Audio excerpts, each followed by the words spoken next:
Hey, what is going on, everyone? Welcome back to the channel. So today we're talking Foundation Episode 6 titled Death and the Maiden. Before we go into it, please make sure you like this video and please make sure to subscribe if you're new. We keep up with all the new movies, TV shows, and some reactions, stuff like that. But let's get into Foundation Episode 6. I'll give you guys my thoughts on the episode, my rating at the end. And we'll talk about it, have some theories in the comments down below, and that's it. Let's get into it. So episode 6 begins with Brother Day, who's leaving his cryo session after a space jump.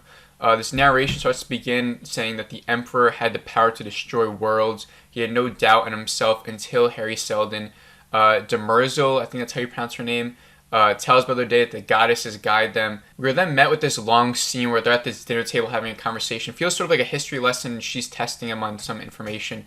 I don't think there's anything too important here, so I don't want to cover too much about it. But they go to this planet of Maiden, I think it's called. And that's where they meet Halima, who's an actress who was in Haunting of Bly Manor, if you guys have watched that show. Really happy to see her in this. I thought she was a great actress in that show. She does a great performance here as well. So as Brother Day meets with Halima as they land the ship, and they go and talk to her. It's just showing that Brother Day's concerned about her. I think he's starting to doubt himself. That's what I got out of it. Nothing too important here from what I saw as they enter the atmosphere, as they enter Maiden. We then cut back to the Anacreons, who are continuing their assault on Terminus. Someone pointed out, I kept saying Terminus was a planet in the last episode. I was able to confirm here Terminus is an outpost, not a planet, so my mistake. So the outpost has suffered badly. We see that Huntress, who's our main bad Anacreon girl, she's like the leader. She's got the eye, the black eye. She refuses to kill Salvor since she thinks that she will be important in some way. She sort of references the vault. And we then get to see a couple of kids come and they save Salvor and they bring her back to her father and Hugo. So Salvor wants to come up with this plan to take the Anacreon ship. We then see Huntress talking to the people of Terminus, forcing them and telling them to repair the starship that they destroyed in the last episode. And if they don't, then they're going to die. So everything up to this point, I'm not going to lie to you guys, I was kind of bored. I mean, the show continues to look really good at times, like phenomenal with the lighting and cinematography, like really stellar, like I always say, some of the best I've seen in television, right?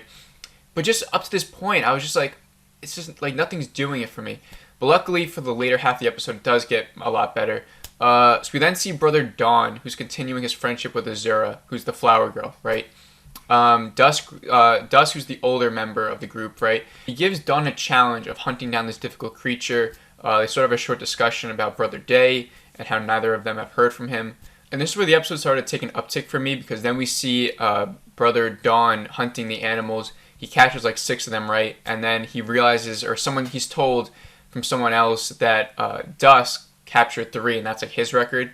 So he obviously doubled his record. So he told them to hide 3 of the animals so that Dusk wouldn't know that Dawn outpaced them or outhunted them, right? I think he's doing this because they're all supposed to be the same, right? All the clones are supposed to be able to do the same thing in the same way.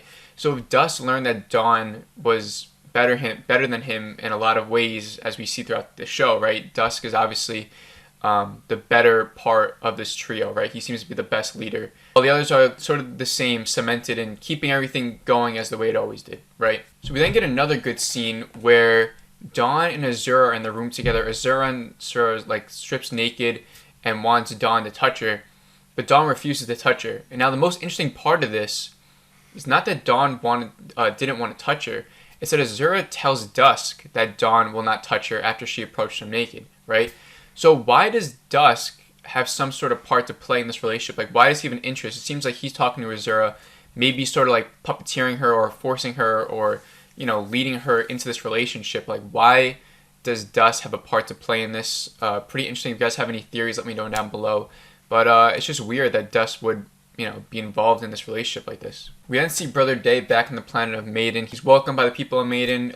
We see that they praise Halima for like her natural charisma. Proxima talks about how they're suffering from crumbling infrastructure, right? A lot of weird just stuff that I didn't think was too important here. Like Day offers a solution of a new system where they never have to, try to find water again, or they'll never run out of water, right? And then there's a ceremony for the dead Proxima. Halima delivers a speech and says thank you to Brother Day. And then she continues her speech, and everyone starts getting excited about her as she talks about evolution and transformation, how she embraces that. And she's looking like a born leader, and Brother Day is obviously concerned about this. We then see Salvor, her father, and Hugo start to battle the Anacreons. Salvor has a vision of Hari Seldon and Rach, and they're planning the events that we saw in the first 2 episodes. This is the events where Hari Seldon got stabbed by Rach.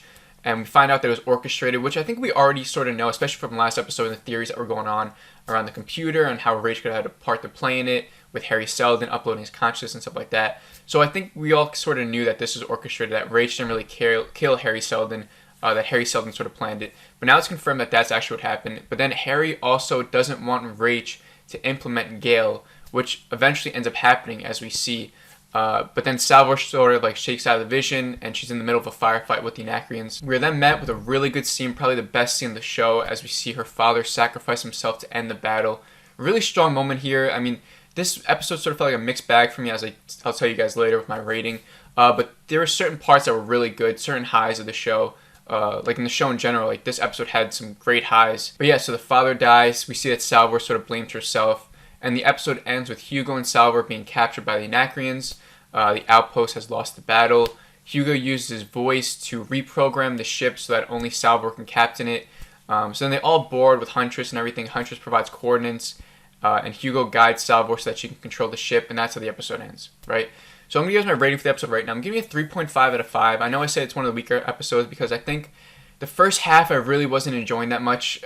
I was just bored, honestly. I hate to say it that way. I hate saying that I'm bored of something, because I don't think a lot of things should be boring. Like there's always something to be told, right? With any sort of show. Every scene's supposed to matter in some way, right? In some sort of capacity. But just the beginning with like the history lesson of Demerzel and Brother Day, it just took me out of it. It was too long. A lot of scenes in this episode drag, and I just got pulled out of it. I'm sorry. I know a lot of you guys are enjoying it. For me, it feels like a mixed bag. I'm just waiting for, I don't know. I don't know what I'm waiting for. I'm just a little bit bored with the show, and half of it I'm bored. The other half I think is really good. Like I said, the stuff with Brother Dawn and Dusk, and how Dusk is now interested in this relationship with Dawn and Azura, and then they kiss, Azura and Dawn, but like why'd they kiss? But he doesn't want to touch her before that. I love how he hunts down the 6 animals and then leaves 3 behind. And we see that someone found the 3 animals, right? I thought that was pretty interesting. The stuff with Salvor was really good, and her father sacrificing herself, like I said, that was really great. But yeah, I mean, I loved all that stuff, but then that was it. Like, that's all the stuff I loved, the stuff I named. The rest, everything else happened in this episode with Halima and Maiden, I just didn't care for it. I was just like, let's get into something good, I don't know. Personally, for me, this felt like a weaker episode. There's not really even much to discuss. Like, what can we have any theories about besides Brother Dusk being interested in Brother Dawn's relationship? Everything else just felt like meh. Like, why are we being told history lessons in the beginning? Why are we seeing Maiden and the water system? Like, maybe as with the episode go along, as the show goes along, we'll see how all this plays into fruition. But right now, the most interesting stuff continues to be Salvor and her visions. The Anacreons and their plan and them capturing Salvor, I just don't care about. Like, I'm just waiting for the show to get really, really good. And it's just, I don't know, it hasn't hit that mark for me. It just hasn't. And I'm sorry to say that because I really do want to enjoy the show because it looks beautiful. Cinematography is great. Characters seem interesting. The book seems like it's one of the best sci-fi books of all time, right? And I'm sure, like a lot of you guys have said in the beginning, that it's going to be hard for this show to adapt the book since the book is sort of confusing in ways, right? Or it's hard to adapt it. But yeah, we'll see how the show continues to go. It's not terrible. 3.5 isn't a terrible rating. I think just my expectations for the show are a little bit higher just because of how great it looks. And like I always said, the potential that it has. So let me know what you guys thought of this episode down below, if you enjoyed it, if you liked it, if you didn't like it, what you think of the show, any theories, whatever. And if you guys enjoyed this video, please make sure to like it, please make sure to subscribe if you're new, and I will see you all in the next video.